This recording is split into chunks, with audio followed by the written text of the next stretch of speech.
Em nosso estudo de hoje, é a lição 157 do livro Palavras da Vida Eterna, na construção do Mestre. Ora, vós sois o corpo do Cristo, e seus membros em particular. Paulo, na primeira carta aos Coríntios, capítulo 12, versículo 27. O Evangelho não nos convida à confiança preguiçosa nos poderes do Cristo, como se estivéssemos assalariados para funcionar em claques de adoração vazia.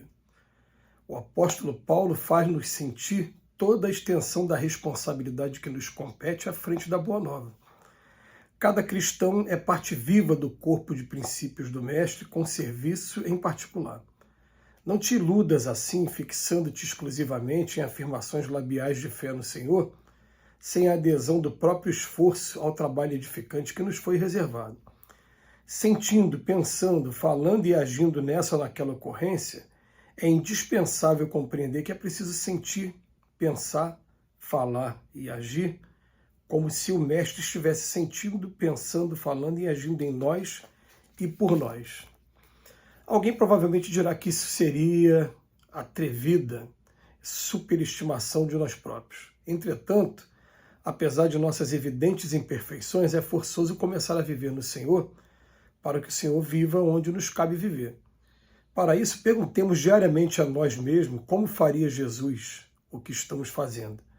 Porque, sendo Cristo o dirigente e mentor de nossa fé, todos nós, servos dele, somos chamados no setor da atividade intelectual a defini-lo e retratá-lo com fiel expressão. É bastante desafiador para a gente, o que o Emmanuel está propondo hoje. O Emmanuel fala para a gente assim, em todas as atitudes da nossa vida, a gente pensar assim, como faria Jesus se estivesse no nosso lugar? Em primeiro lugar, a gente precisa desconstruir uma imagem que foi criada de Jesus, né, com os estudos, com os dogmas criados pelas religiões. Porque hoje, por exemplo, Jesus é uma autoridade incontestável, mas uma autoridade que passou a ser revestida de um certo autoritarismo por conta da maneira como as religiões trataram a figura do Cristo. As pessoas, por isso a gente precisa estudar o Evangelho mesmo, estudar os Evangelhos, ler os Evangelhos, e vocês vão se deparar com uma figura, em primeiro lugar, é a história mais extraordinária da humanidade. Não tem como a gente negar isso. Aliás, quem não conhece, não teve a oportunidade de ler e de tirar suas próprias conclusões, ainda não chegou a esse veredito, mas vai chegar se fizer isso. Uma pessoa que nasceu num lugar de excluídos, num lugar de interior. Enquanto o Império Romano era o centro do mundo, ele nasce ali na cidade de Belém, próximo a Nazaré. Só não nasceu na terra dele mesmo porque estava tendo um censo na época, estava matando as crianças, teve que os pais fugirem para que o filho não fosse morto.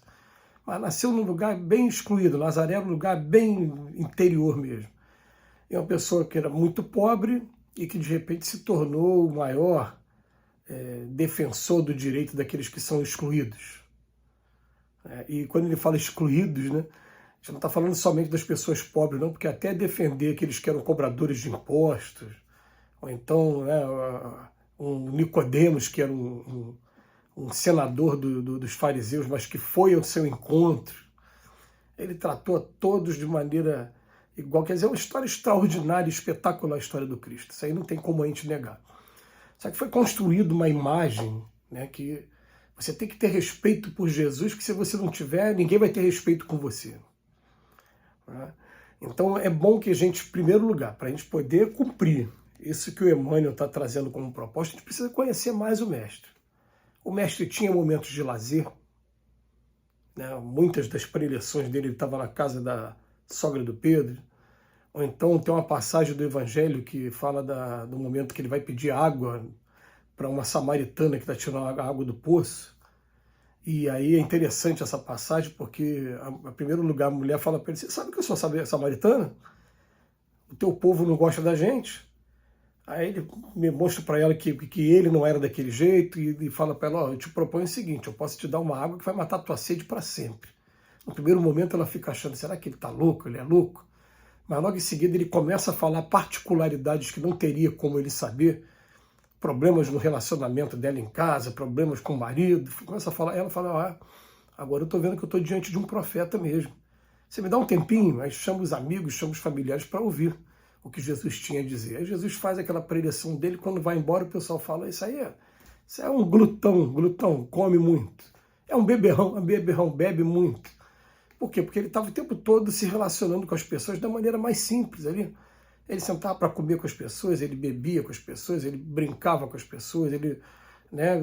Então, em primeiro lugar, ele gostava assim de estar no relacionamento comum e mostrando assim, pegando um exemplo de Leopoldo Machado mais próximo aqui da gente. A casa religiosa não pode ser câmara mortuária. Como assim? Tem que ser lugar de alegria, de confraternização. Né? No meu relacionamento com meus amigos da casa, então tinha um que falava assim, pô, vem ver, aqui é normal, a nossa casa é normal. Eu falei, por que falava que era normal? Porque a maioria das casas as pessoas ficavam naquele aspecto severo, lúgubre. Não, não é isso. O objetivo nunca foi esse. Então Jesus tinha momentos de lazer, ele tinha a profissão dele, ele nunca deixou de trabalhar como carpinteiro, mas ele tinha momentos em que ele se recolhia para fazer suas orações, fazer sintonia com o Pai e com outros espíritos também do mesmo galardão dele, orientações que são sempre úteis e são necessárias. Aliás, é impressionante isso, né? Quanto mais superior é o espírito, mais ele está sabendo fazer sintonia com planos mais altos, porque quem está aqui, nesse vale que a gente está aqui da Terra, precisa o tempo todo estar bebendo da fonte deles para poder ter orientação de como fazer aqui, não fazer de maneira equivocada. E também ele tinha a missão dele, que era levar a boa nova, que era a cura, o alívio das dores físicas, né, para proporcionar trazer uma proposta de emancipação para cada um, de autonomia para cada um através do Evangelho. Sois deuses, tudo que eu fiz vocês podem fazer também mais. Então, gente, é legal, é interessante a gente pensar, né, quando a gente passar por uma situação no trabalho, se Jesus estivesse aqui, como é que ele faria? Aí a pessoa leva logo para uma seriedade. Não, gente, Jesus está querendo que a gente seja feliz, que a gente brinque. Jesus aqui provavelmente contaria uma piada, brincava, falava alguma coisa, né? As piadas, é claro, respeitando, nunca desrespeitando ninguém, nunca piadas, né, de cunho discriminatório. Não, é brincar, é descontrair o ambiente. Era sempre muito descontraído. Devia ser uma coisa muito gostosa conviver com Jesus, e que quem teve a oportunidade na época de conviver, um ser humano espetacular, enquanto esteve aqui com a gente. E é claro, a gente sabe, é um espírito, ou o espírito mais evoluído que esteve aqui, mas ele esteve aqui em carne e osso, igual a gente, ó, braço, dois braços, perna, cabeça, igual a gente, mesma coisa. Um ser humano espetacular. Então, a proposta que Emmanuel faz para a gente é a seguinte, não te iludas fixando só afirmações labiais de fé, não.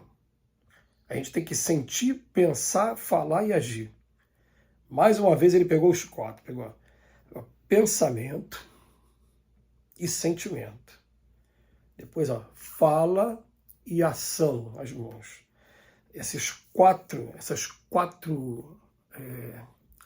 atributos que a gente tem, a gente pensar o tempo todo, como faria Jesus se estivesse no meu lugar? Ele agrediria? Ele criticaria? Ele ficaria calado? Então, algumas vezes Jesus foi enérgico sem ser agressivo. Um aprendizado maravilhoso para a gente. Se eu ficar calado vendo tudo que está acontecendo errado, eu não vou contribuir para a evolução de cada um de nós. Jesus não se calava, não. Mas Jesus sabia envolver de uma maneira essas habilidades que algumas pessoas vão adquirindo no contato com o público. Chama todo mundo para o seu lado para depois trazer a mensagem. Falar, eu me lembro de uma reunião que eu participei com uma pessoa que eu tenho uma admiração muito grande, que está encarnada ainda, e essa pessoa ela queria chamar a atenção de membros de uma casa espírita. Então, primeiro, ela começou assim, né?